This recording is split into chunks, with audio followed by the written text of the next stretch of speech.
तो हर सुबह की तरह चाय गैस पर उबल रही थी, माँ खाने की तैयारी कर रही थी और बाबा न्यूज़पेपर पढ़ रहे थे। मेरे स्कूल के सारे ही दोस्त पिकनिक पर जा रहे थे and like every other convent school you had to submit a fees beforehand. एंड बात मानिए, आज से 8 साल पहले एक मिडिल क्लास फैमिली के लिए 800 रुपये बहुत बड़ी अमाउंट थी। तो मैंने बड़ी हिम्मत करके अपने बाबा से परमिशन मांगी। मैंने पूछा, बाबा क्या मैं जा सकता हूँ? उन्होंने पहली बार में तो कोई जवाब नहीं दिया। तो मैंने अपना सवाल फिर से पूछा। इस बार उन्होंने न्यूज़पेपर हल्का सा नीचे करा, मुझे देखा और मना कर दिया। बाबा की आज तक कोई बात नहीं काटी थी, लेकिन उस दिन मैं अपने बचपने में ज़िद करने लगा। मैंने कहा, बाबा जाने दो ना, सब जा रहे हैं। उन्होंने गुस्से में कहा, मना कर दिया ना एक बार, समझ में नहीं आता। मैंने भी तैश में स्कूल बैग उठाया, साइकिल निकाली और फ़ौरन स्कूल चलाया। जब स्कूल पहुंचा तो देखा मेरे सारे फ्रेंड्स साइड में बैठ के प्लानिंग कर रहे थे और मैं बस ये सोच रहा था कि कैसे माँ बाप हैं यार, अपने बच्चे की खुशी नहीं देखी जाती। गुस्से में न जाने क्या क्या अनाप शनाप बोल रहा था।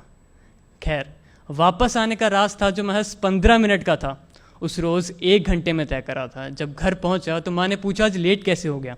मैंने उन्हें कोई जवाब नहीं दिया। वो समझ गई थी कि मैं नाराज़ हूँ। उन्होंने मुझे समझाया भी, लेकिन मैं अपने बचपने में किसी की सुन कह रहा था। शाम को बाबा घर आए। उन्होंने बड़े प्यार से मुझे अपने पास बुलाया और समझाया कि बेटा फाइनेंशियल हालत सही नहीं है, समझो, अगली बार चले जाना।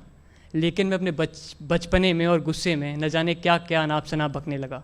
शायद इतना कि उनका हाथ उठ गया था मुझ पे। वो गुस्से में बोले, न जाने कब बड़ा होगा ये, हर वक्त ज़िद, हर वक्त बचपना। उस रात में खूब रोया था, शायद इतना कि रोते रोते खाली पेट ही सो गया था।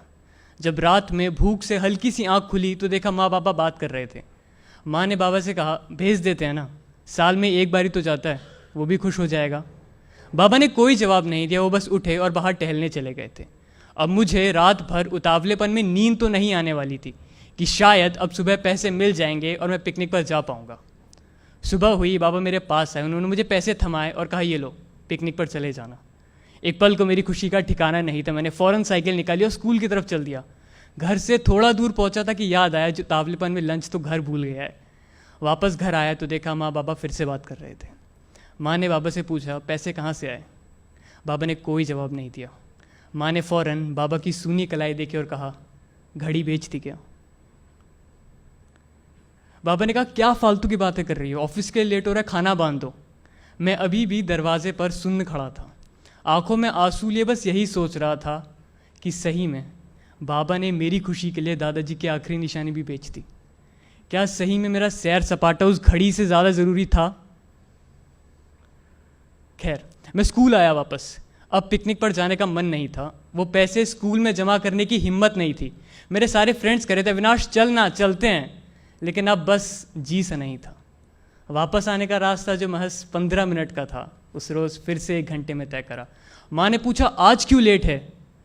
उस रोज़ गुस्से में जवाब नहीं था और आज शर्म से। अगले दिन संडे था, मुझे पिकनिक पर जाना था। माँ ने सुबह जल्दी उठा दिया, कहता, उठ, पिकनिक पर नहीं जाना है। मैं सवेरे से ही आलस कर रहा था। आज चाय फिर गैस पर उबल रही थी। आज फिर कुछ बात करने का मन था। बाबा न्यूज़पेपर में मशगूल थे, जैसे कुछ हुआ ही ना हो। मैं उनके सामने बैठा। उन्होंने अपने पुराने अंदाज में न्यूज़पेपर हल्का सा नीचे करा, मुझे देखा और पूछा, नहीं जा रहा है क्या? मैंने फ़ौरन जेब में से एक डब्बा निकाला और उनकी तरफ आगे बढ़ाया। उन्होंने पूछा, इसमें क्या है? मैंने कहा, आप खुद देख लो। अब उनकी आंखों में भी हल्के हल्के से आंसू थे। वो घड़ी तो नहीं, लेकिन उससे कुछ मिलती जुलती घड़ी तो थी। वो अपने आंसू न्यूज़पेपर में छुपा रहे थे। इतने में माँ चाय लेके आई। उन्होंने सब देखा। माँ बाबा ने अपने पास बुलाया, गले से लगाया और कहा, आज हमारा बेटा बड़ा हो गया। तो हम शायद कभी कभी अपने बचपने में अपने माँ बाप का प्यार, वो सैक्रिफाइस, वो सब भूल जाते हैं, लेकिन वो कभी भी हमारे लिए अपना प्यार कम नहीं होने देते हैं। So from this stage, I just want to say one thing. I love you, Mom, Dad, and thanks for all the sacrifices you've ever done for me.